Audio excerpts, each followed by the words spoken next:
Put the money in. Just jumped off the boat and swam with the water.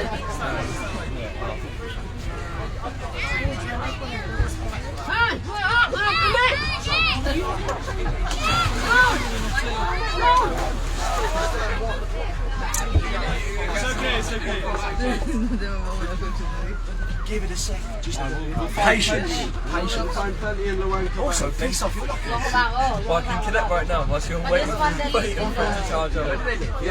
It's always going to charge, isn't it? Yeah, I want to have. I can't do too many. Who gives them the intel that we're coming here? I'd run on 50k for that. เราขายเราขาย นั่งนี่ก็ได้ ตีไปจะออกไปแบ่ง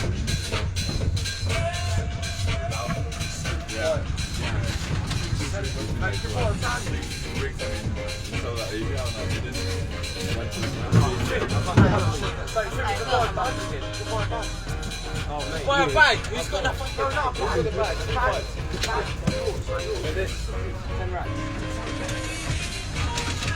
There's a word บรรยายได้บ้านบรรยายได้กับฮาใกล้ล่ะท่องเที่ยวบ้านบ่อ ถึงนี่บ้านหยังบางบ่อถึงบางบ่อจอดรับผู้โดยสารประจำข้างทาง ยังท่าเรือ เย็นให้ขอหน่อ รอดกับน้ำนะสู้กันรอดกับน้ำรอดกับตาย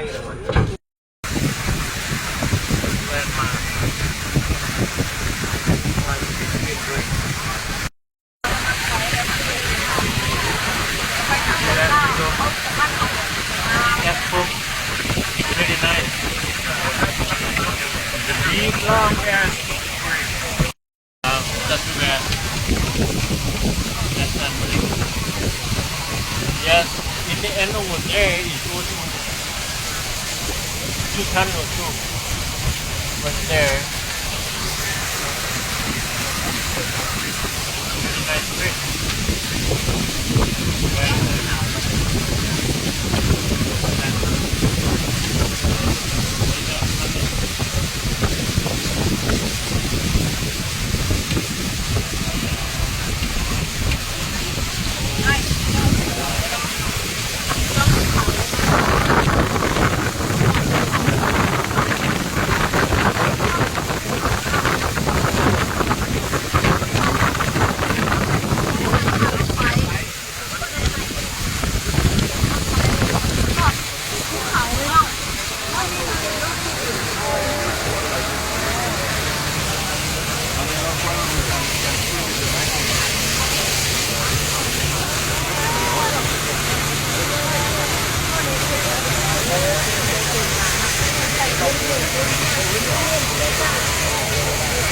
Okay, no.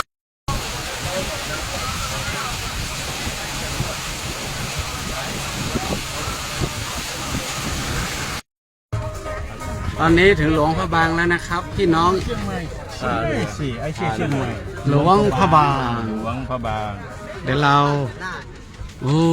หลวงพระบางบางนาท่าเรือหลวงพระบางที่เชียงใหม่ สบายดีหลวงพระบาง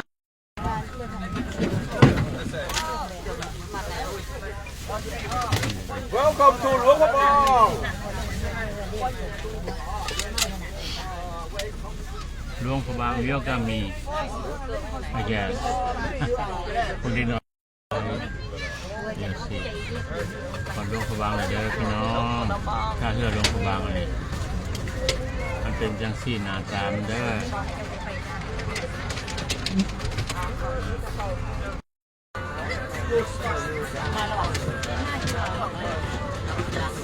ขึ้นเรียบ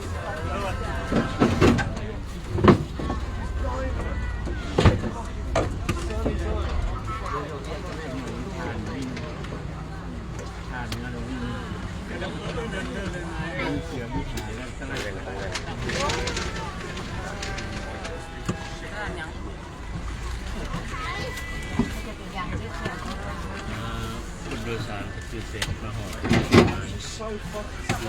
ผู้โดยสารก็ลงแล้ว ถึงแล้วหลวงพระบาง มีเด็กน้อยมารับด้วย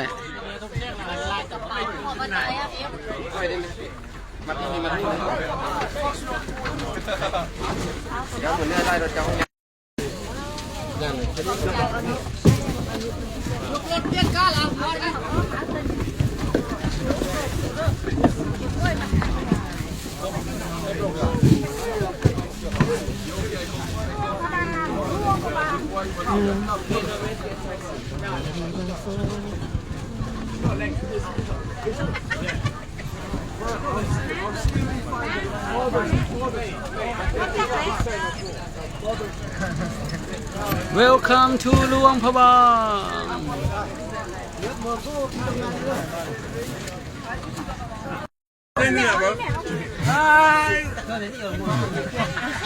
Welcome to หลวงพระบาง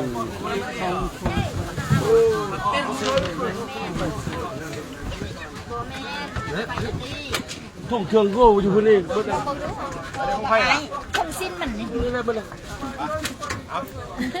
สาวสวยแห่งเมืองพระบางหลวงพระบางงามอีหลี รับใจ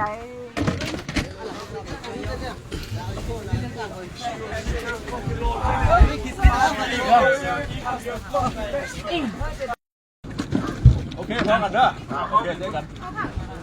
ของเขานี่เนี่ยเขาตามชอบโคมันตั้งค่ามาให้แม่มึงพวกแม่มึงกับแม่มึงไปไป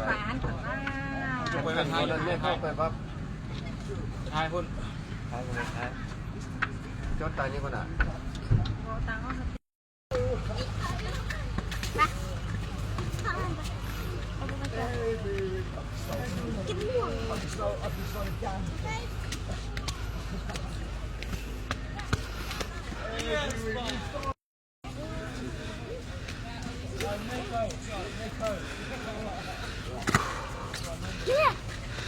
Quay kín đẹp boy.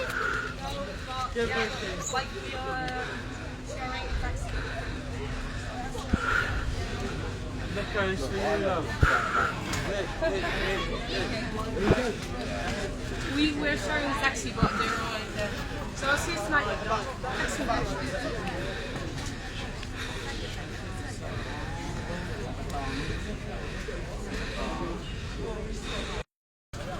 ให้2 ใบแล้วก็ของน้องมีแล้วทงหิวพอเห็นเด้อโอ้ยพี่มาละ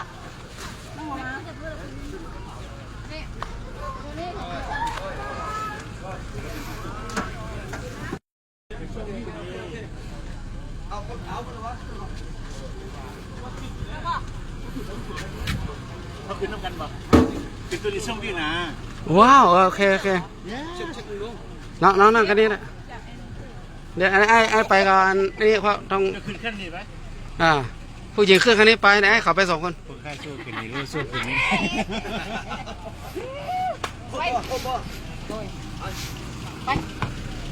เชิญครับ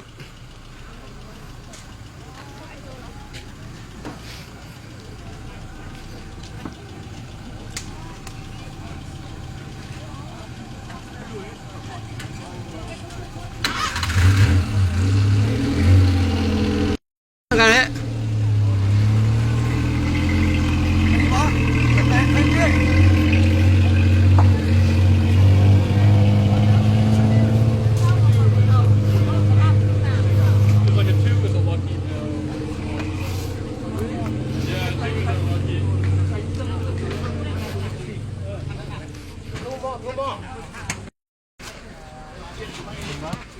เพื่อนเหรอ แนวแอดเวนเจอร์ ได้วิว ยอดตัวนี้ขึ้นรถขึ้น ส่งเสื้อดูดิเครื่องจิตพร้อม เก็บบ่โอเคบ่เดียว เอาไปจ่ายให้เราอยู่พุ่นกันนะ ไปจ่ายอยู่ไปจ่ายอยู่ป่าสร้างซะ